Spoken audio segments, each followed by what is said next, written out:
Water talk? Yes, Paul knows water. Paul the Waterman is with us once again. Our show is brought to you by Water Pros. Hey, they can take care of all your water needs. I am part of the reverse osmosis world now, Paul. First of all, how are you? Good morning, good afternoon, how are you? I'm good, man. Good. How'd you like your reverse osmosis Dude, drinking water? It was so cool. Eric, your guy, let me just do a little testimonial for Eric. Your installer came to our house yesterday and right on time. Boy, you don't get that much with service companies. He's a good And kid. exactly on time, man. Did a great job and got us all hooked up and explained everything great. And Now you have that clean, cool, crisp water. We play this Song, in our yeah. house now. The song that we have on our show, we There just you go. play that on a loop. Yeah, I'm telling you.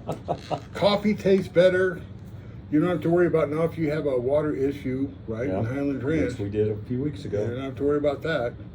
So I want to jump right in. As soon as we got off the air last Friday, bam, did we get hit with I'm a news telling you. story. Microplastics found in blood clots in heart, brain, and legs. It's right there. Mhm. So what this means is I was doing some research, and if you go back to 2019 is when it was hit, microplastics in fresh waters and drinking water, critical review and assessment of data quality. Microplastics have recently been detected in drinking water as well as drinking water sources. The presence has triggered discussions on possible implications for human health. So they knew about this in 2019, but we didn't hear about it till this year. Mhm. So this was from the website, where is it? Doggone it. Oh shoot, oh it's right here. The National Health, NIH, National Institute of Health.gov, and so the National Institute of Health published this in 2019. And so when you go on to read that article, it's basically talking about what we just found out, or what they led us to believe Right. was brand new story when it really wasn't a brand new story. So then that follows up with the article that we found where here locally in Colorado University, CSU, did a study, and every major water source that they tested positive for microplastics. And so now the concern is these microplastics get broken down to nanoplastics, and then we have this article here that hit last week, and that's again, the microplastics found in blood clots in the heart, brain, and legs. And earlier this year, we got news from the landmark study that microplastics, tiny shards of plastic shredded from larger chunks, have been found inside more than 50% of fatty deposits from clogged arteries. It was the first data of its kind to draw a link between microplastics and the impact on human health. And I'm working to get my cardiologist on that we saw on that news report about a month ago, and he clearly said all of this from his viewpoint as a cardiologist, the South Denver cardiologist. So then, remember last week I mentioned that there was a law firm in North Carolina? Mm-hmm. So I go on Facebook, and You didn't. I did. And then True Law, this is sponsored, a Facebook ad. It was True Law. Did you know that PFAS chemicals widely used in various industries have seeped into groundwater? Diagnosed with cancer from PFAS exposure, if you're suffering from any of the following, you may qualify for compensation: kidney cancer, testicular cancer, liver cancer, thyroid cancer. Check my eligibility for compensation. There you go. They're saying that this advertisement, PFAS, the website is pfas-water-contamination.com, 1.2 billion settlement, top U.S. chemical firms held responsible for water contamination. Now you wondered, you said that other article was from 2019 and we're finding out about it now. You wonder what we're going to hear about in 5 years from now that is happening here today in 2024. Well, pharmaceuticals. I know pharmaceuticals are going to be the next. Mhm. You know, it's a huge issue. Everybody has to have a reverse osmosis drinking water filtration system, Scott. It's a necessity. It really, truly is. I just don't want people to get taken advantage of because of alarming concerns in water quality and have some outfit go out there and scare the heck out of them, and they're spending $30,000, $20,000 to $30,000 in filtration system. It doesn't have to be that expensive. See, this economy right now, there's a lot of service industry that are hurting, and so they're going to try to take advantage of every good crisis they can. Sure. Okay, the automotive industry, I know they're slowing down regarding people taking their cars in for service, and basic maintenance. And we have to be smart where we spend our money today. Mm-hmm. So we absolutely want to pay attention to the concern about quality water issues. And then the other thing is, we need to, we're getting close to an election year. We need to make sure that our local politicians, pay attention to meaningful facts. You found an article that was written, was it the Denver Post Online, regarding, how we're going to handle this PFAS contamination? Yeah, I believe it was. I'll look while you're.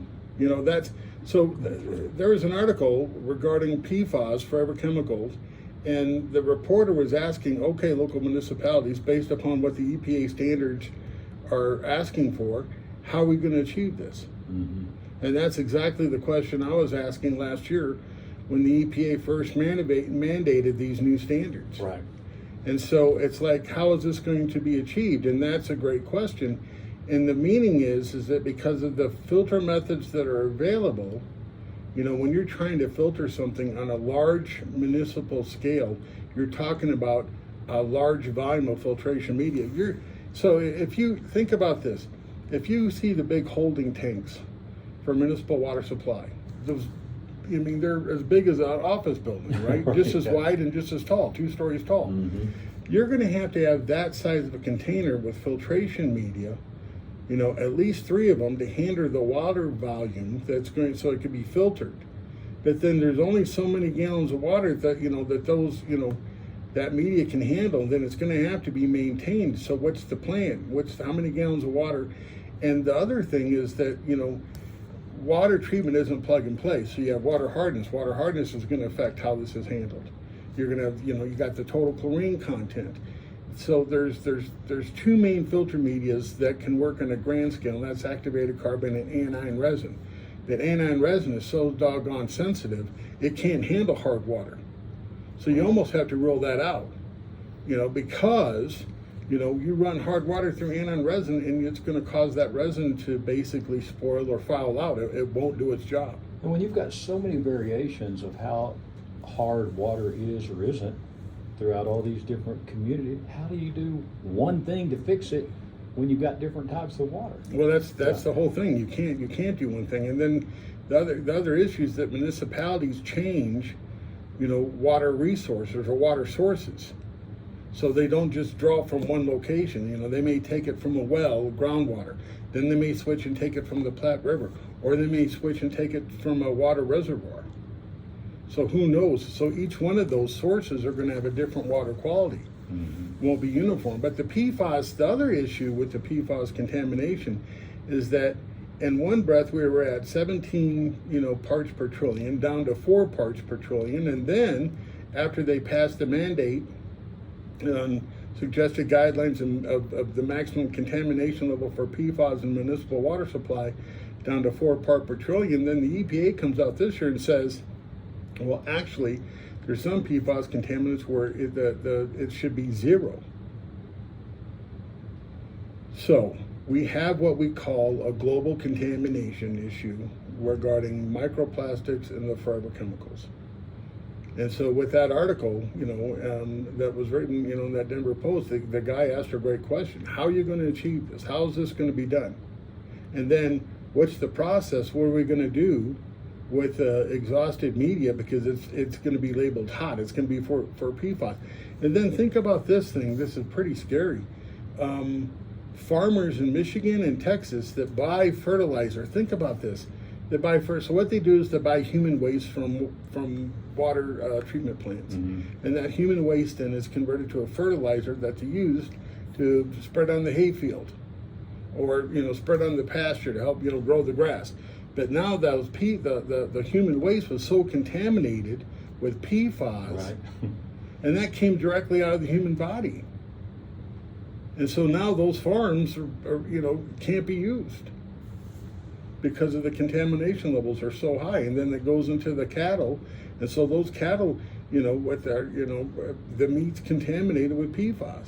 Yeah, but you look, I mean, every ranch you go by, they've got a water source there, for what they're giving them for water and different things like that. So if we're eating the animals and the animals are drinking the water. Well, that's that's why the term is used, bioaccumulate. So then now let's go back to the microplastics. So now on top of the PFAS, we have microplastic, contamination, where now it's in our blood, and it's in the fatty tissue. So it's part of it's in the blood clots, hearts, brains, and legs. And in some cases, the World Health Organization, microplastics are in the environment and have been detected a broad range of concentrations in marine water, wastewater, freshwater, food, air, drinking water, bottled water, tap water. The data on the occurrence of microplastics in drinking water are limited at present, with few fully reliable studies using different methods and tools to sample and analyze microplastic particles. Wow. Hey, before I forget, I got a big announcement. So when you guys call 303-862-5554, the person that's going to be answering the phone is my wife, Colleen. Colleen, congratulations. Welcome to the team. I'm glad to have you. And then You promoted her. Yeah. She is now the boss of the applesauce. The voice of Waterpro. The voice of it, right. And then today, and this summer, Charlie's going to be there helping her out. So hi, Charlie. Thanks for helping out at Water Pros. Great person to answer the phone and an assistant. That's right, all in one, right. So, okay, so back to this key message here. So the World Health Organization, who I'm not a fond of at all, and one arm wants to basically give away our sovereignty for the next pandemic. It's True. almost like they're planning the pandemic, Yeah, right? no doubt. And anyway, okay, so back to, they're basically saying is that microplastics in drinking water are limited at present, with a few fully reliable studies using different methods and tools to sample and analyze microplastic particles. The potential hazard associated with microplastics come in three forms: physical particles, chemical, and microbial pathogens as part of biofilms. That's big. That's technical. Right. So what that means is that pathogens will get on the plastics, and the plastics will basically contaminate the water. But then we have this article that was released last Friday, the 23rd. Well, that would have been Thursday, last Thursday. That the landmark study that microplastics, tiny shreds of microplastics that are broken down from larger chunks have been found inside more than 50% of fatty deposits from clogged arteries. It was the first data of its kind to draw a link between microplastics and the impact on human health. And so we've been talking about this, but now studies are readily available. But when you do your research, what gets me is what I mentioned, at the beginning, that this first was, talked about back in May of 2019. Paul, as crazy as our world is today, and man, everything is just haywire right now, especially. Don't go to New York, or yeah. go to jail. What is going to really force this issue for, our local politicians, our national folks to really jump in on this water thing and water quality when there's so many other things going on? I mean, how are we going to force this issue? Well, they're the third world countries, smaller countries that don't have the infrastructure like we do. they're dealing with high levels of PFAS contamination in their water supply. And once you get a third world country to the point where they can't use their water because the contamination's so high, then they're gonna have to think, okay, they're gonna have to, somebody, whether it's the UN or the United States or the European Union, is gonna have to volunteer assets to help clean the water. Then I think the next thing is gonna happen is here in the United States, on top of what we have as far as the PFAS contamination, the microplastic contamination, there's going to be the pharmaceutical issue. And they're all tied together. Mm-hmm. So we have three main red alert factors in our drinking water today that's really no joke, it's very serious. You have the forever chemical PFAS contamination, the microplastic contamination, and the pharmaceutical contamination. Now you, finally, it took me long enough, but you're stubborn as a mule, I tell you. It took me long enough, but now you have the reverse osmosis protected, right, by the whole house water softener. So now, that's exactly, the RO is 0.001, micron filtration, so now you're covered. Back the other day, a couple weeks ago, when in Highlands Ranch, they shut off our water in our neighborhood with zero notice, 5 seconds before knocking on our door, saying we didn't have water for a while. They had to fix something. And then we saw what came through our water when they turned it back on. Even though we've been talking about this forever, and you've used the term, you've got to take control of your water. That really was that the wake-up call? Made the light come on for me, because we were at their mercy. And what if that wouldn't have cleaned up? You look at Castle Rock, remember? Right. A couple of weeks ago. They had a hope for a week. And so, this was, I'm just like, man, sometimes, like you say, we say it every week, and I mean it every week. Hey, and I tell people, now's the time to take control. And man, we're thrilled we did it. So. It's hard. There's a reality aspect of it. A sense of urgency that people really don't see. We could talk about it, but until something happens that causes concern or questions the quality of your drinking water and what you have access to, then I think, it creates the urgency to act. Yeah. Nothing's going to change about your water until you change it. Basically. That's it. You know what I mean? That's it. 303-862-50